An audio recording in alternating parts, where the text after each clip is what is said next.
Does foreplay count as sex? How can I teach my partner about the importance of foreplay? He loves receiving it, but offering it rarely happens. I want more foreplay. My partner wants less. How do we find the balance? I don't even know how to talk to my partner about the kinds of foreplay I would be interested in. How can I do that? What do we do when one partner loves a certain part of foreplay that you absolutely hate? Can there be a middle ground? I have a feeling I know what they're talking about. What do you think they're talking about?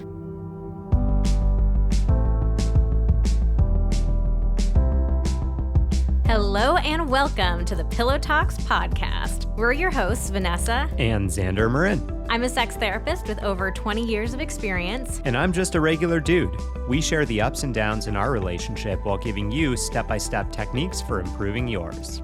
Make sure you subscribe for your weekly double date full of totally doable sex tips, practical relationship advice, hilarious and honest stories of what really goes on behind closed bedroom doors, and so much more. It's the sex education you wish you'd had.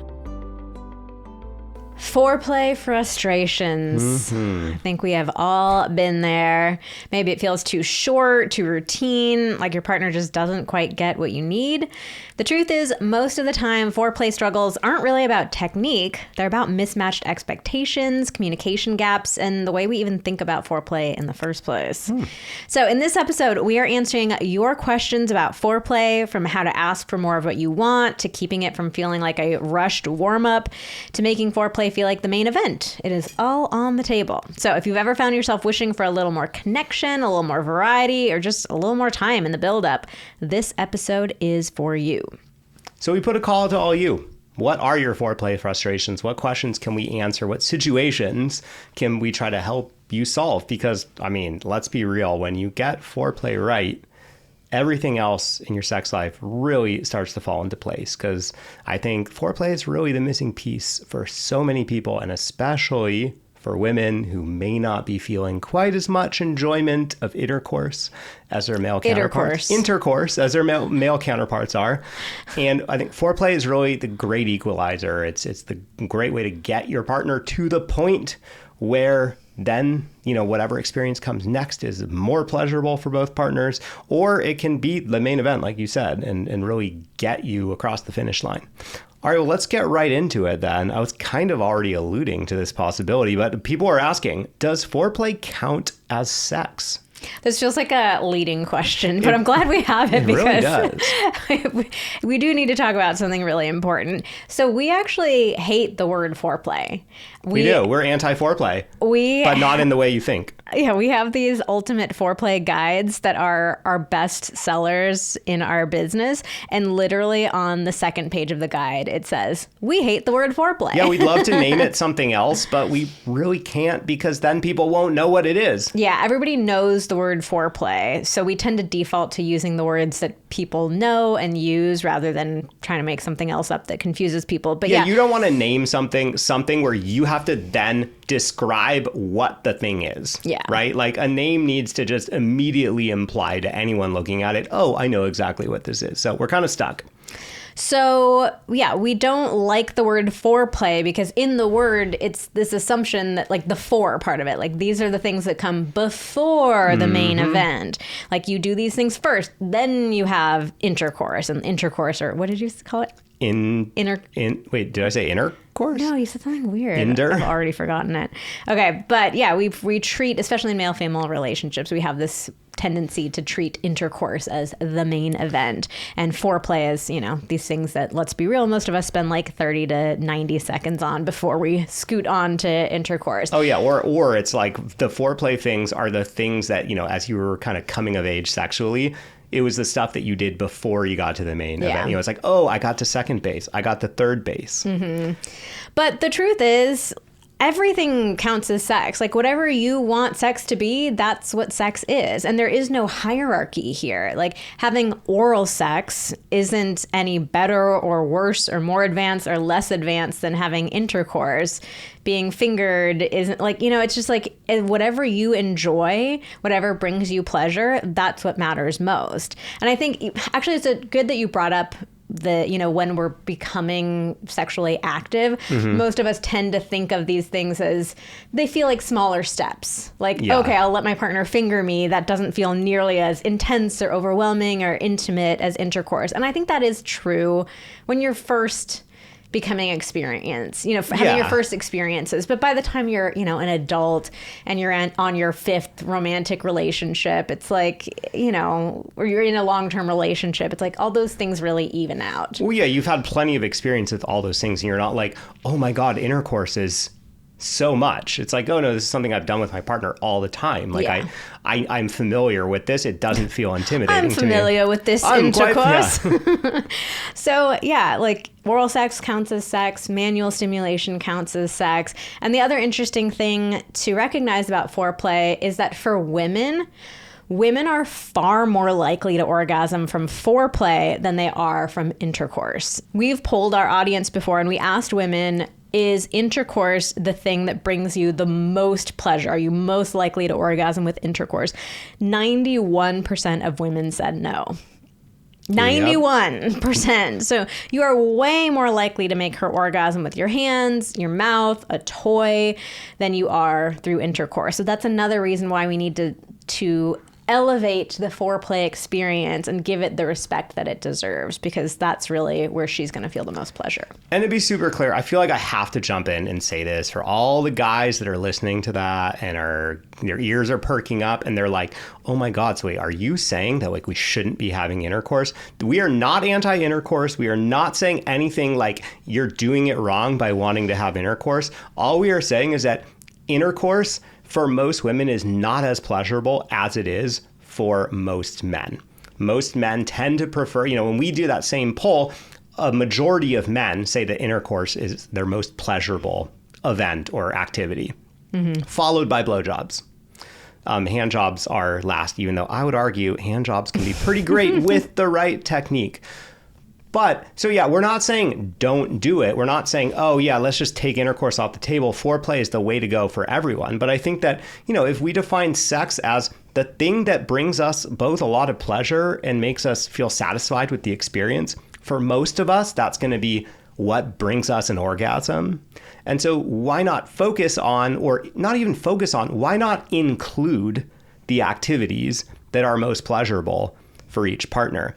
And that's not to say, okay, well, we can't do intercourse. It's like, no, you can do intercourse and you can do, some kind of oral or manual stimulation. So just want to call that out for all the people that might be worried that we are somehow anti-intercourse. We are absolutely not. Intercourse is great. And intercourse also, by the way, it can be combined with certain foreplay activities. There are ways where... Go back and forth. You can go back and forth. You can use manual stimulation while you're having intercourse. There are lots of ways to incorporate foreplay activities into intercourse or alternate between the two so that's a cohesive experience.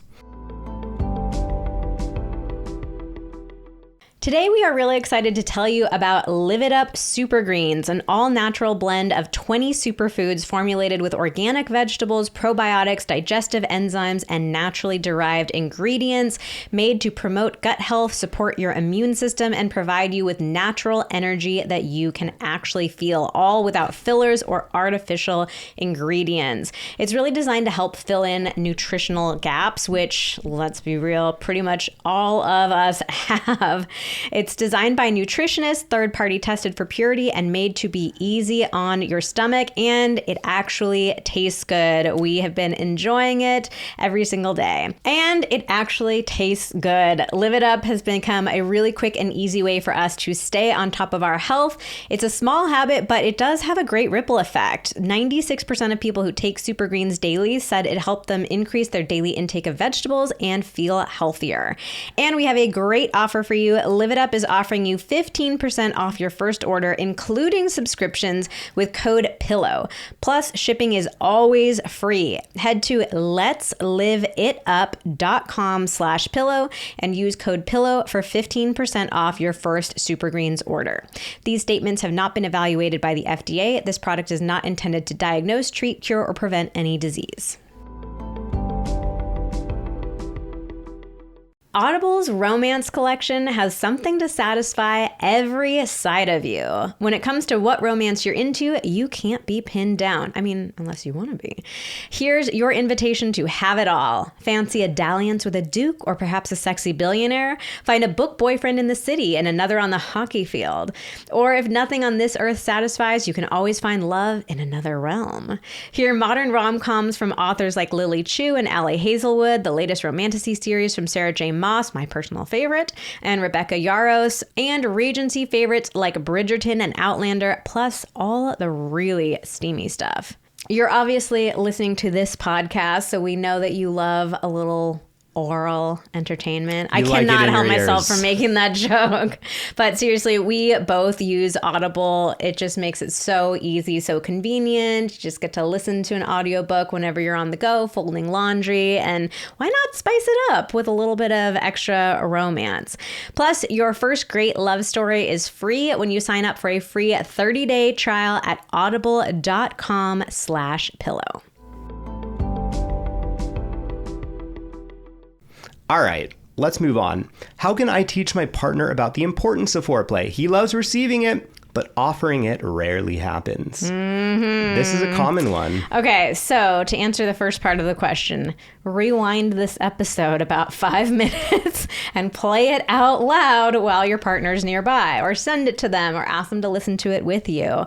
Like, we really try to design so many of these episodes to be listened to together and open up conversations, get you guys talking about things in a way that maybe you haven't before. So I hope we've laid out a convincing enough argument for why foreplay is so important. But you know what? I'll also say, like, foreplay is fun. Mm-hmm. Like, I think so often we have this way that we talk about foreplay in the media where it feels like a drag. Like, women are always wanting more foreplay. You got to preheat the oven. Like, we talk about it in this really derogatory way, but like, it's so fun and so pleasurable. Yeah. Like, this should be exciting. Yeah, even for the person giving it, like, it's not stimulating to you when you're giving it to your partner, but like just watching your partner, when you know that you are doing it with good technique, mm-hmm. in a way, using techniques that your partner is going to respond very positively to, you know what the outcome is going to be. It's super hot watching it.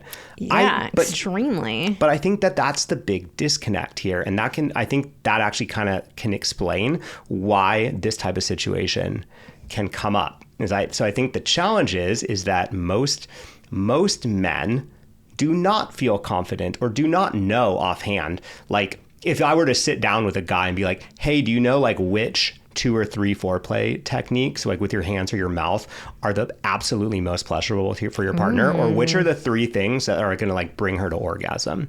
I bet you most guys would be like, honest, if they were really being honest with me, would be like, you know what, I'm not sure. Like, mm-hmm. you know, I do X, Y, and Z, but I don't really know. Mm-hmm.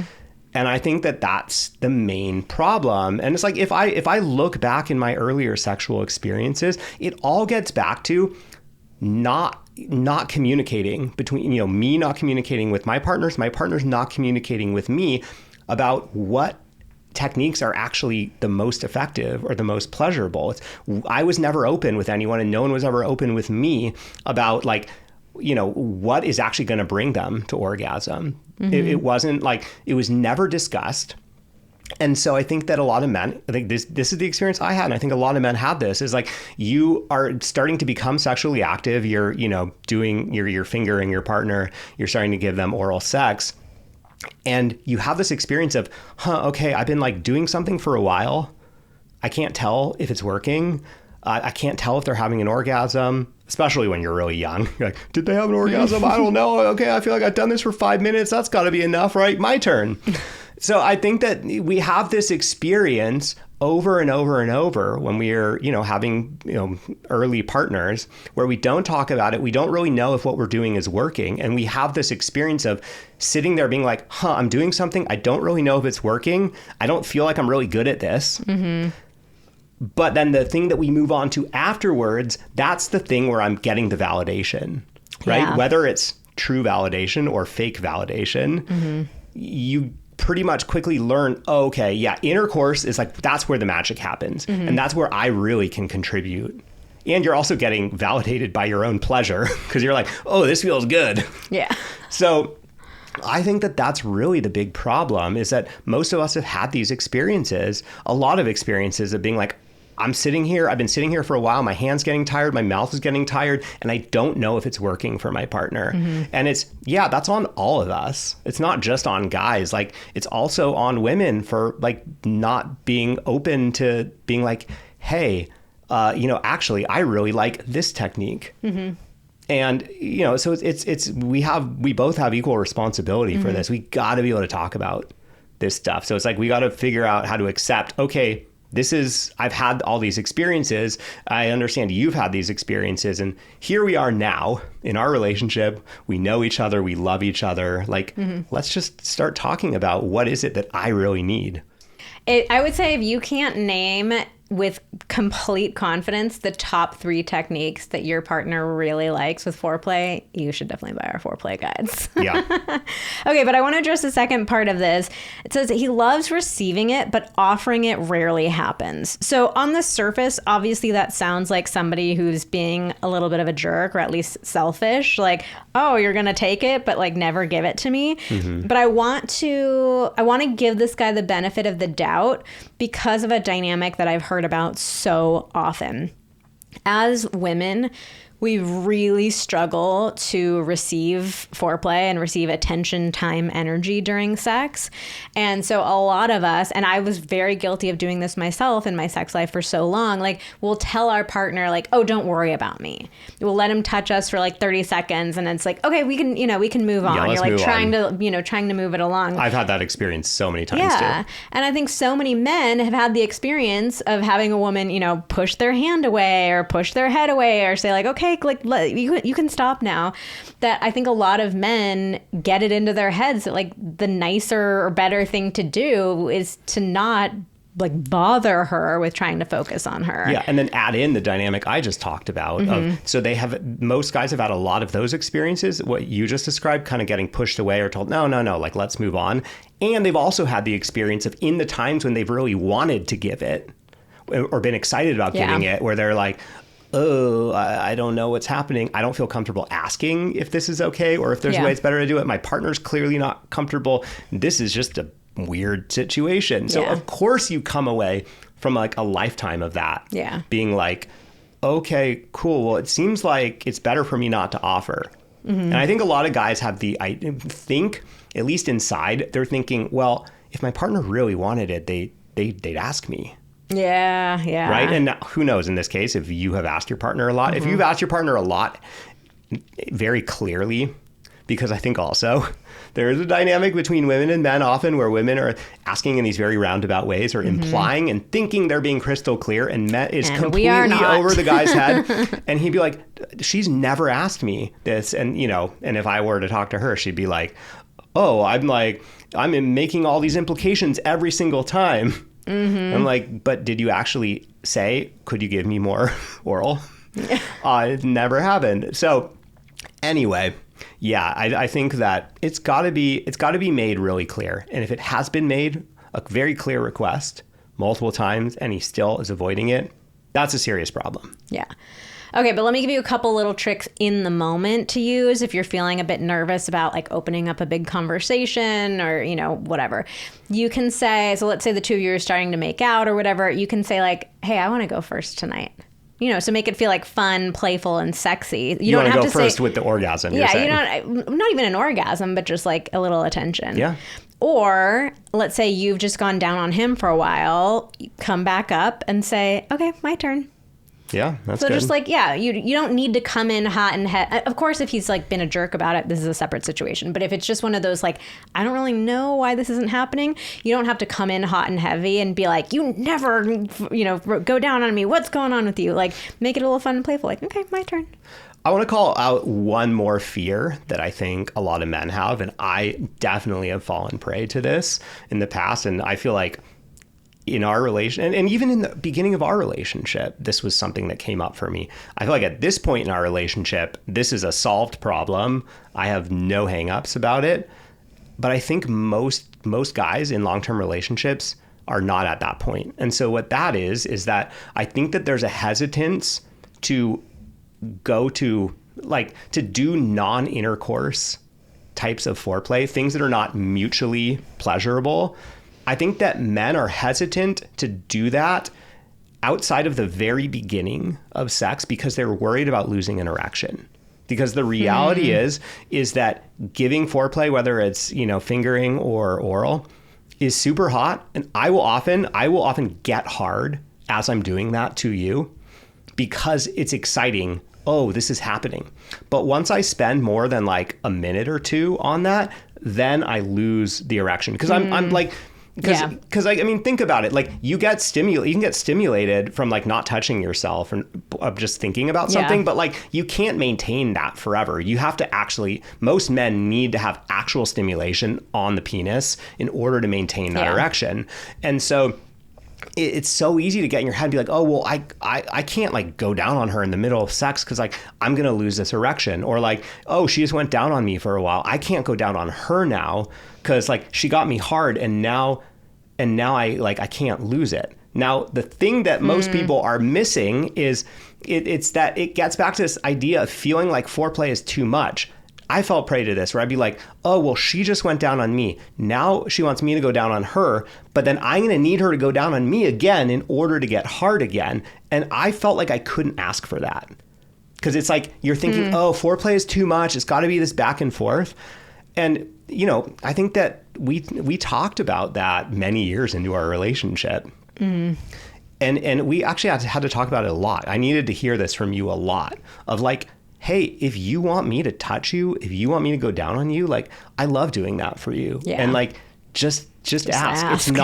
It's not like, oh, well, I did it to you and you did it to me. So now we're done with that. And I think that so many guys have this idea that it's like, you get the blowjob once and that's it. And it's like, no, just have the conversation. Hey, I would love to have more foreplay with you. I'm finding myself feeling a little uncomfortable with the idea that I might lose my erection and then I might need some more help from you to get it back. Because also the reality, I just want to call out, I think that it can feel harder to get the erection the second time, which is it's a weird experience. Like it can be really easy at first. You're like, boing, all right, ready to go. And then after you kind of lose it a bit and then to get it again can feel a little harder. I think part of that though is because you're already in your head. You're like, oh God, I lost the erection. Once you kind of let go of that, it does get a lot easier. But I think you got to be like, hey, I'm a little nervous about this. And, and I've realized I've felt nervous in the past asking for your help with some stimulation. How would you feel if I were to ask you to go down on me again for like a minute or two or to use your hands to help me get back to where I want to be? And I think you'd be surprised. Your partner would probably be like, hell yeah, I'm game for that. And then once you know that you can do that and ask for that at any time, then it's like, oh, like the restrictions are off. Like we can do whatever we want here. We're not limited by me being hard. So I'm actually really curious to all of you listening, like have that conversation with your partner and let us know how it goes. I'm really curious because I think that can really open a lot of doors for you. All right. So we've been referencing a lot of like blowjobs, handjobs, fingering, oral so far when we've been talking about foreplay. But people are also asking, what are some kinds of foreplay that aren't just blowjobs, handjobs? Okay, I love this question because I think most of us have a way too narrow view of what foreplay actually is. So I like to think of foreplay as anything that gets us excited, turned on, wanting to connect with our partner. And intimately. Yeah. And we think that foreplay for the next time starts the second that you stop having sex. So basically you should always be having foreplay. Yeah, you really should be. All day foreplay, baby. Okay, so one key way to have foreplay with your partner. Literally just be nice to them. Oh, that's so nice. I know that sounds ridiculous, but I think most people do not realize what a big deal this is. Yeah. Because we have to be real. If you put a little hidden camera on your average couple and watch how they interact with each other through a given day. Don't worry, we turn the camera off when you have sex. No. Like, we're not super nice to each other. It's just so easy. Even though this is the person you love the most in the world, it's so easy to be snippy, irritable, frustrated. I mean, like, we've been irritated at each other multiple times today, and it is 3:00. You know? Like, that's just life. But when we make that effort to be thoughtful about how we treat each other and just be kind to each other, it makes a huge difference. Yeah. I mean, we hear from people all the time who are like, my partner's just kind of a jerk to me. And yeah, of course I don't want to have sex with them. So literally just be nice. That's a low bar. We're starting with a pretty low bar. Great. Okay, chore play is another one that we love talking about. So chore play, if you haven't heard that phrase, it's like doing chores, but in a way that's like playful and kind of hamming it up a little bit. You know, Maybe like being a little sexy. A little sexy as you wipe down the counter or you know, get the vacuum cleaner going. And I mean, I think what's really behind that is for so many of us, we like feeling, and women especially, like we really only hear about women being turned on by chore play. I don't think we've ever really heard about a man being into it. But yeah, unless there's sort of like a maid fantasy. Ooh, sexy maid. But that's a whole different fantasy. So for women, we want to feel like we have a partner in life. And so many of us feel like, we often feel like our partner is yet another creature that we need to take care of and is not contributing to like daily, you know, day-to-day life and household stuff. We're not in an equitable way. Yeah. So it's, you know, it's this sense of, oh, my partner's just participating in the shitty parts of being an adult. Like everybody hates doing chores. Nobody gets excited about them. So it's like seeing your partner. It's like, okay, my partner notices that things need to be done. They're taking the initiative to just do it. They're doing it themselves rather than telling me that it needs to be done. And for me, like, you and I have a very equitable relationship. So I don't get turned on by chore play in the sense of like, oh, finally, you know, he's being a real adult. But I like that you get goofy with it. We both do, you know, kind of like hamming it up and like, oh, look what I'm doing kind of thing. Like it's become this like playful little joke between the two of us. And I think that's fun. Like for me, us being silly and playful with each other feels like foreplay. Yeah, I think that chore play is one that you really do need to discuss in advance. Is this something that you think could be fun or exciting for you? Because we do also hear from a lot of people being like, oh, the idea of chore play doesn't sound good to me. It sounds like I'm basically supposed to just like reward my partner with sex for something that they should already be doing. If you were in a dynamic like that, then no, chore play is not the answer. The answer is figuring out your mental load situation. But yeah, you might also be someone that goes, oh yeah, no, that actually would feel sexy to me if my partner, you know, did some things and kind of showed off when they're doing it. Then yeah, absolutely. But yeah, I want to call out that potential dynamic. This is not like, oh guys, the cheat code to getting sex with your wife is like washing the dishes. Yeah. Because that's a problematic dynamic if it's just like, oh yeah, I do this thing and then I expect to get this outcome. So yeah, talk about it. If it's something that sounds fun and exciting to you guys, then game on. If it's not, then you probably have some other things to look at in your relationship first.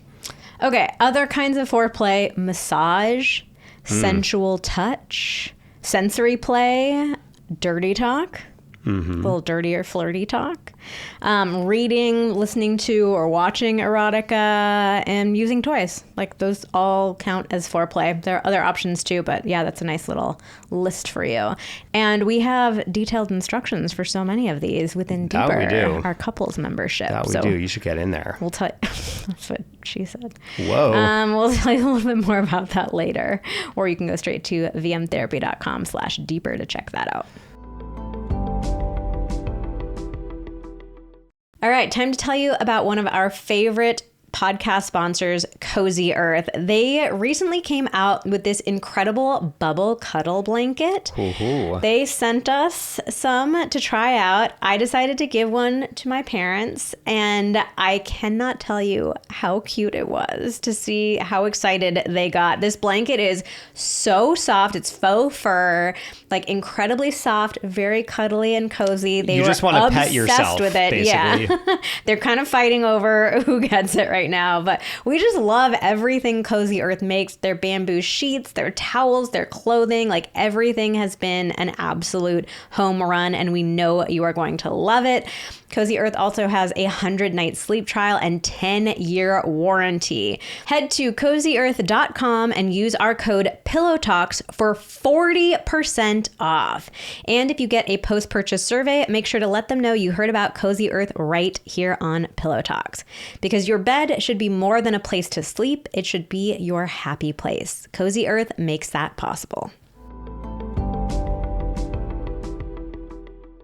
I'm in a season of life right now where I've had some really tough reminders of how important it is for us to see the doctor. Truly, there is nothing more valuable in life than our health. And I really want to encourage everyone listening to take your health so seriously. It's all we got. So that is one of the reasons why I'm really passionate about sharing about ZocDoc, which is a free app and website where you can search and compare high quality in-network doctors and click to instantly book an appointment. We know how challenging it can be to find a doctor in a time of need. And how much that can prevent you from wanting to see the doctor. Yeah. So having a system like this that just makes it so much easier truly, truly is invaluable. Stop putting off those doctor appointments and go to ZocDoc.com/pillow to find and instantly book a top-rated doctor today. That's ZocDoc.com/pillow. ZocDoc.com/pillow.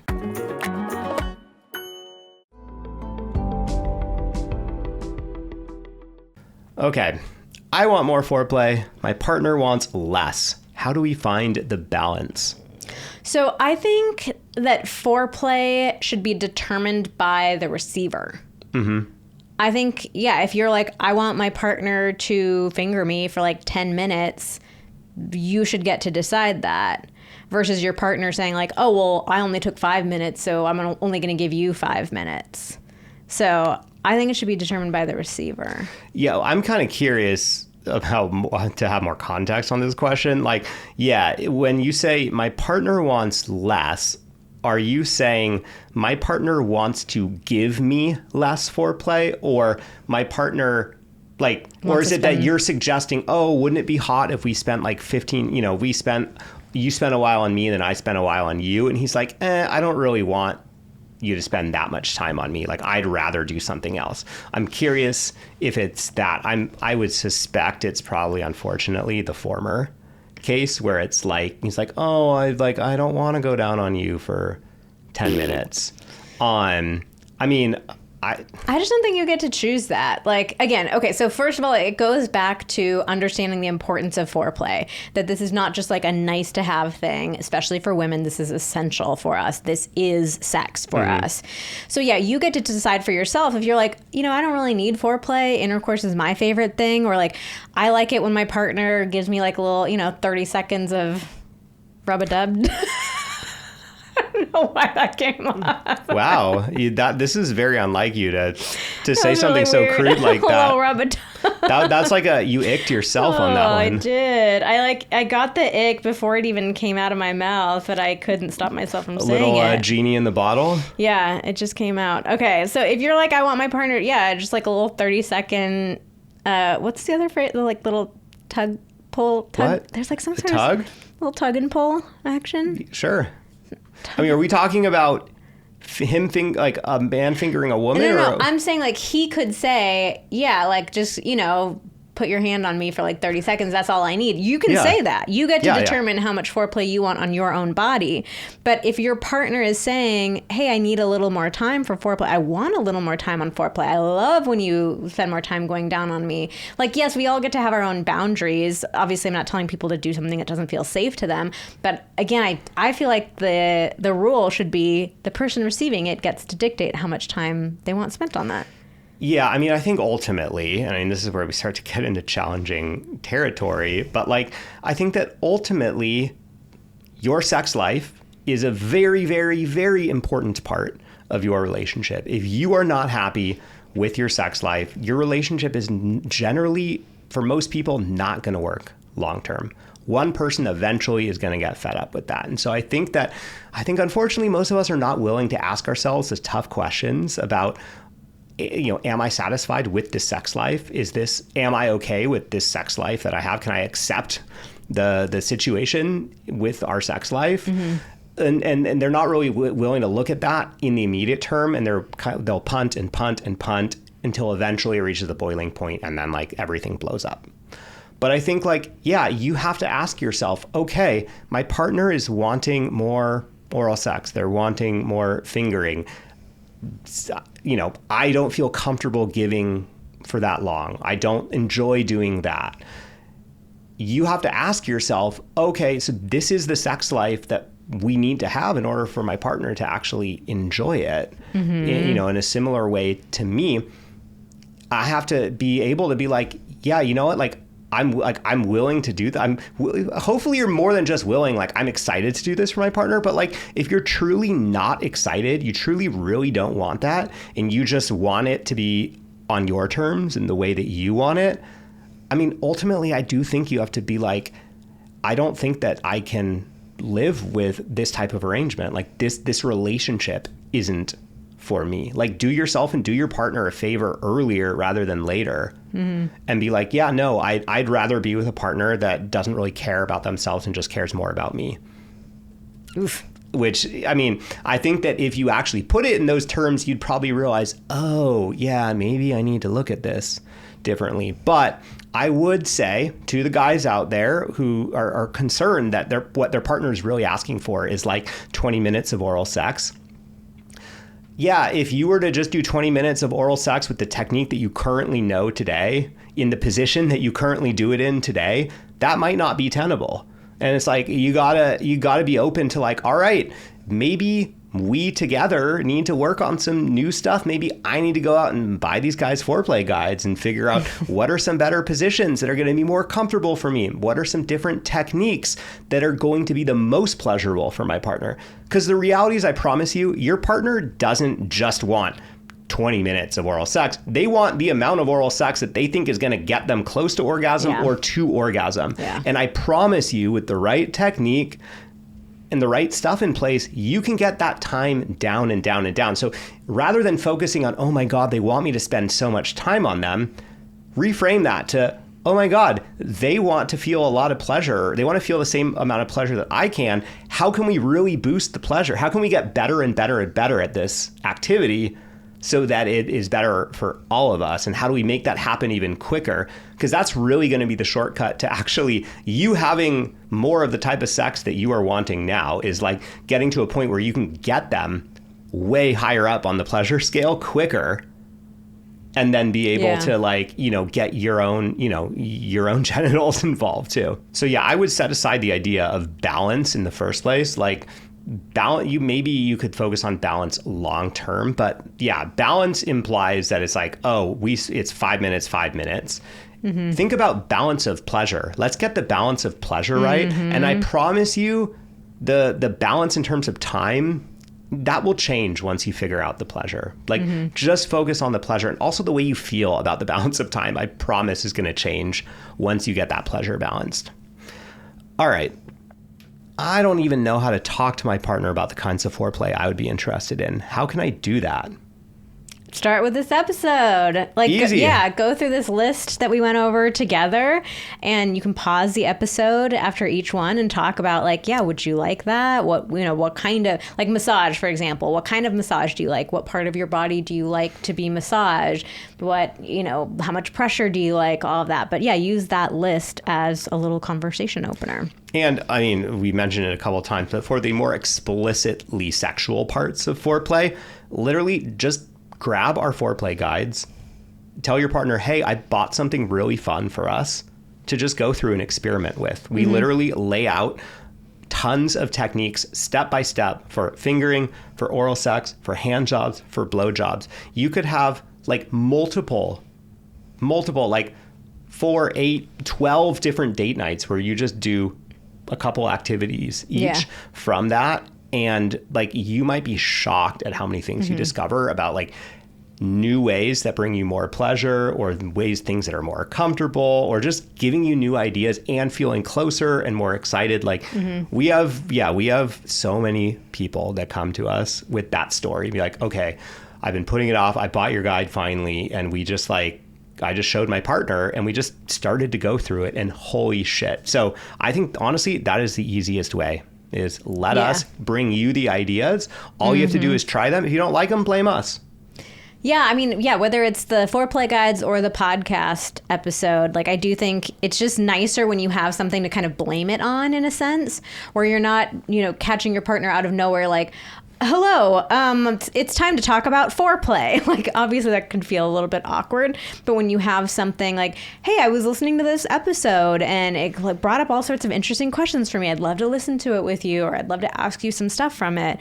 Or, oh my God, I found this really fun thing online and I think it'd be super sexy for us to go through it together. Like, it just feels easier to open a conversation when you're starting with something like that. Oh yeah. And also when we give you all the techniques, you don't have to worry about saying, oh, you know what, I didn't love that technique.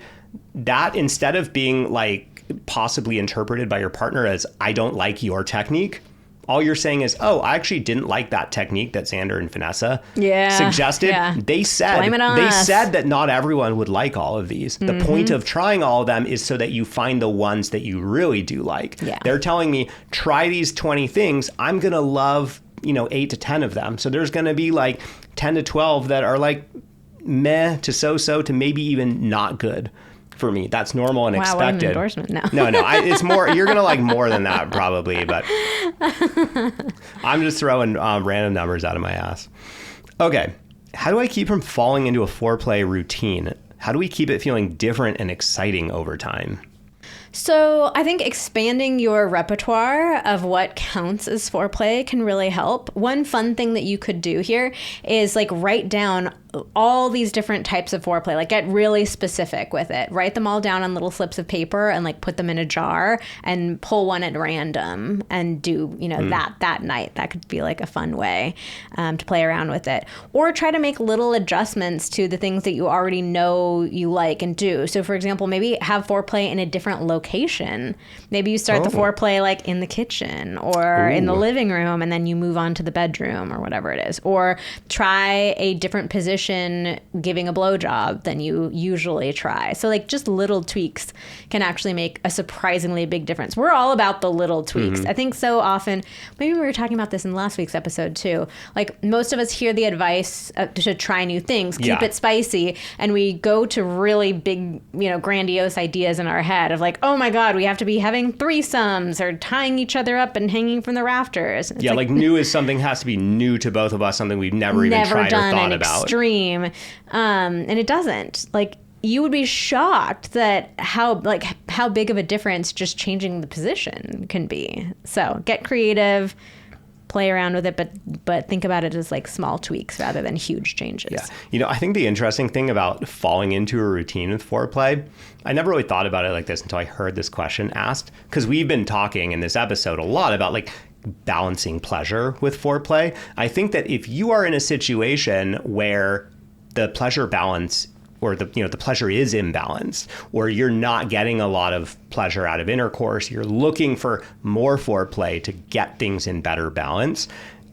From that perspective, it's almost I don't want you with foreplay to be okay, every single time you got to try something new, blah, blah, blah. It's in a way, it's I actually do want you to find a routine that really works for you. And it's at the beginning, you kind of want to get yourself into a foreplay routine. Okay, let's figure out what really works for us. Let's figure out how to decrease the time to pleasure.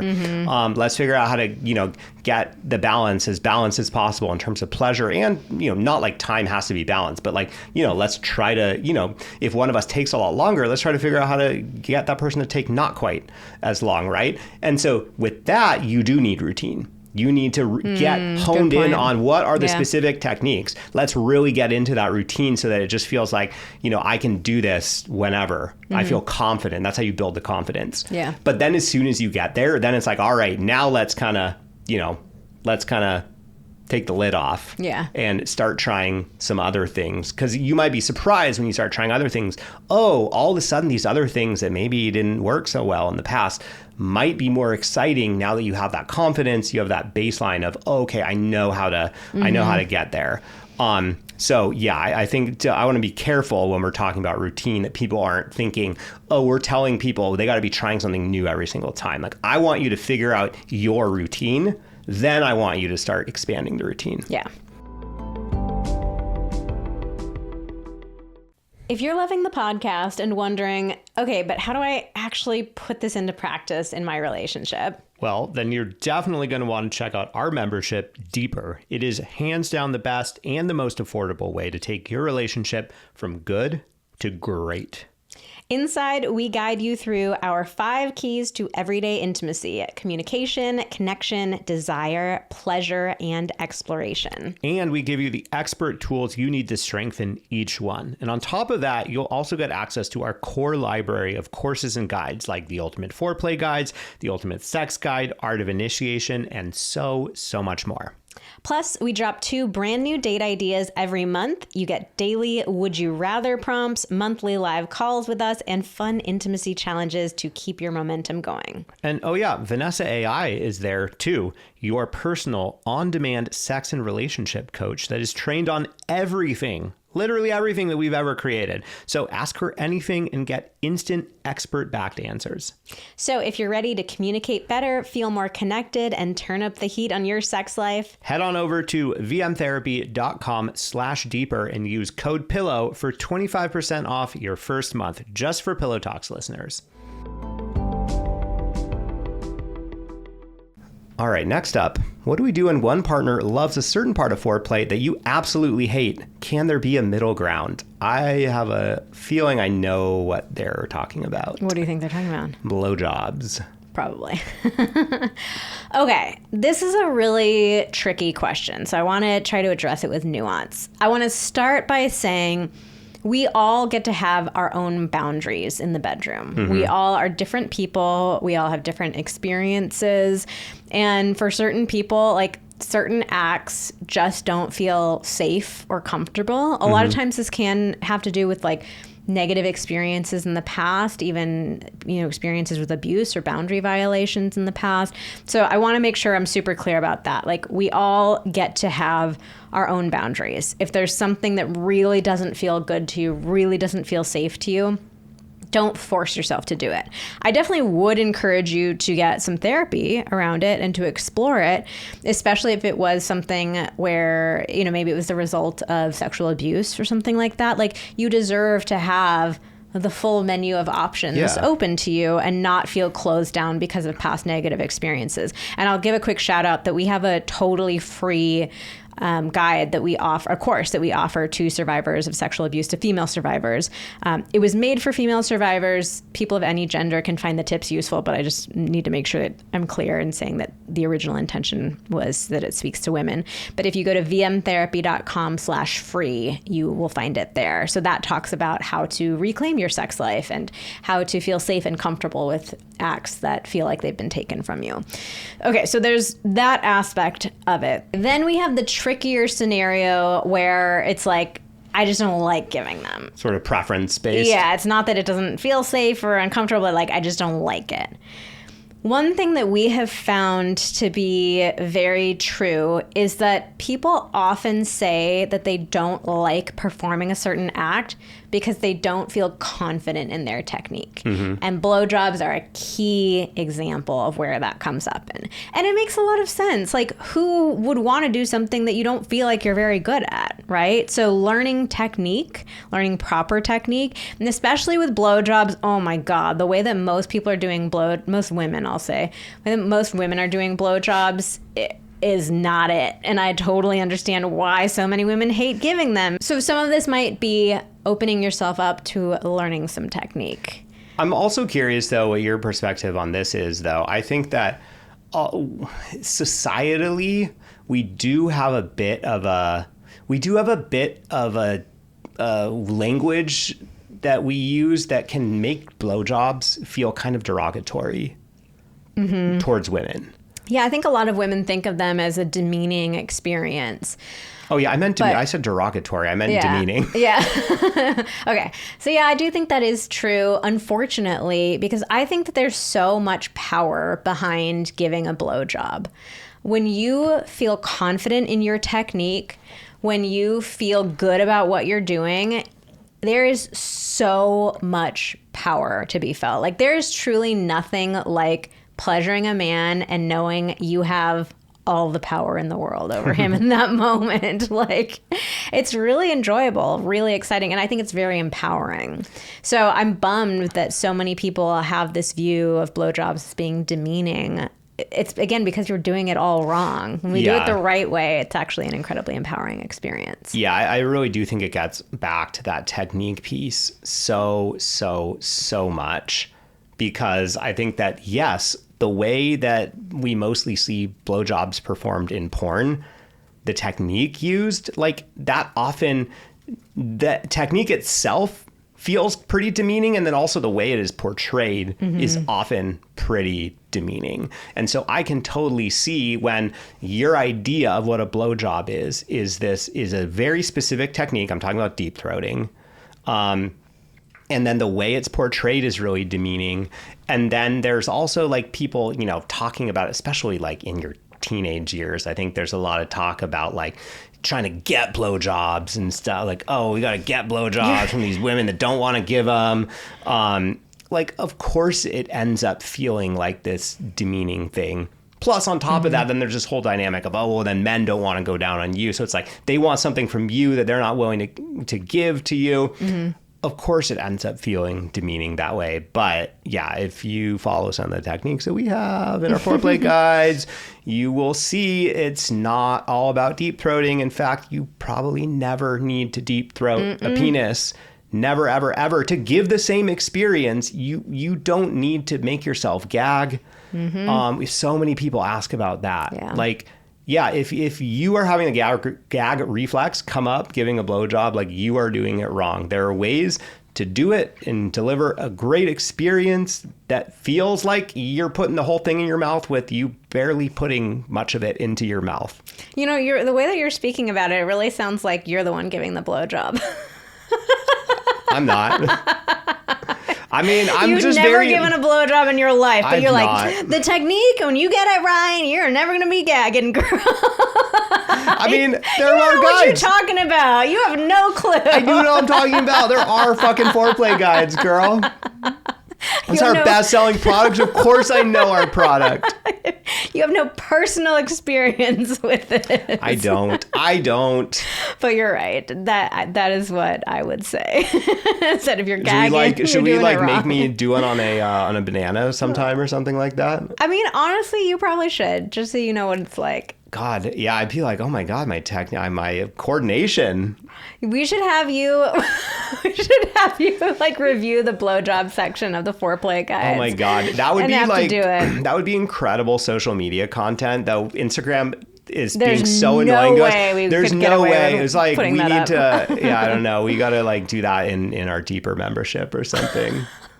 Like all the content you really want that Instagram won't let us do. Sandra giving a BJ to a banana. I mean, if that'll get you, the listener, to invest in your relationship, then hey, I'm game. Oh my God! Wow. I am game. I mean, it's a small price to pay. I know how much of a difference it will make. You know, people are very hesitant to invest in their relationship. I know what it does for you. I'm willing to put my money where my mouth is. My banana where my mouth is. You're willing to put your mouth where your mouth is. No, I'm willing to put my banana where my mouth is. All right, you heard it here first. If you sign up for Deeper, Sandra will deep throat a banana. Okay. Wow. Okay. Wait. Wow. There was one other thing I wanted to say about this question, but I totally have lost my train of thought now. You hate it. Okay. Let me just finally address the scenario of like, let's just say you're just like, no, guys, I don't care. I just, no matter what, I'm not giving a blowjob. I absolutely refuse. Like, that is your prerogative. You're allowed to say that if you want to. But I would come at it from the perspective of recognizing like that oral sex is a pretty standard sexual act. It's not something that's like really, wildly out there or uncommon, out of the ordinary. And I think it's not fair to expect oral sex in return if you're not willing to do it. If you have a partner where your partner's like, hey, I don't care, I don't really want to receive it, but I love giving it, sure, whatever. But other than that, I don't think it's really fair to say, I'm not going to do it, but I want you to do it to me. And then I think beyond that is even you have to be willing to accept that might be a non-negotiable for your partner, and that, you could be putting your relationship at risk because that does kind of modify the terms or the expected or understood terms of your sex life. So I think it's just sort of an eyes wide open, like go into this eyes wide open type of thing. I think a lot of us think, oh yeah, well maybe can I just sort of get away with this? And it's like, no, like we got to be honest about sex. Sex is one of the top 3 reasons that people get divorces. Like it is breakup. Breakup or divorce. Like it is a key element of a relationship that is beyond friends. And there's if it is not being fulfilling to both partners, like most partners eventually are going to be fed up with that and leave. So just not trying to scare anyone, but just putting it out there. We got to give sex the respect that it deserves. I think we often because we don't talk about it, we can kind of devalue it until it really becomes a problem. But I think we'd be so much better off if just from the beginning we were like, hey, this is a really important part of our relationships. We got to make sure we're compatible here. Rather than expecting that we will be compatible without talking about it or without actually doing all of the things that need to be done in order to evaluate it. All right, let's move on. My rant is over. Is it okay to not really be into foreplay as a woman? It's so hyped up, but I don't really enjoy it. What am I missing? Okay, so this could be a technique issue, where you just haven't found the exact techniques that work on your body. So I would encourage you to explore techniques, try different things, see if there are certain things that you like more than others. I would also encourage you to explore, like, are there any sort of psychological or emotional blockages that come up for you? Like, do you get self-conscious? Like, oh my God, my partner's been down there for so long. Like, I feel really bad. Are you pushing your partner away or telling them to stop? Are you putting up with your partner, maybe doing some techniques that you really don't like because you're too embarrassed to like give them feedback? Are you embarrassed of your genitals? Like, oh my God, I'm worried my partner thinks I smell bad, or it looks weird, it tastes bad. So let's say you've explored all of that though. You're like, yeah, no, I've tried a ton of techniques. I really don't think there are any like mental or emotional blockages in my way.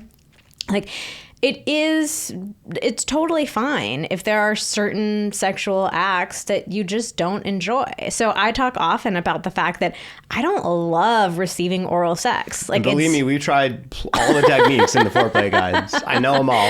It's truly not a technique issue. And it's not like I dislike it, but for me, it's just not, it doesn't create, I enjoy hands so much more because hands can create more stimulation, more sensation. And I even for my unique body. And I even feel more sensation from intercourse than I do from oral sex just on its own.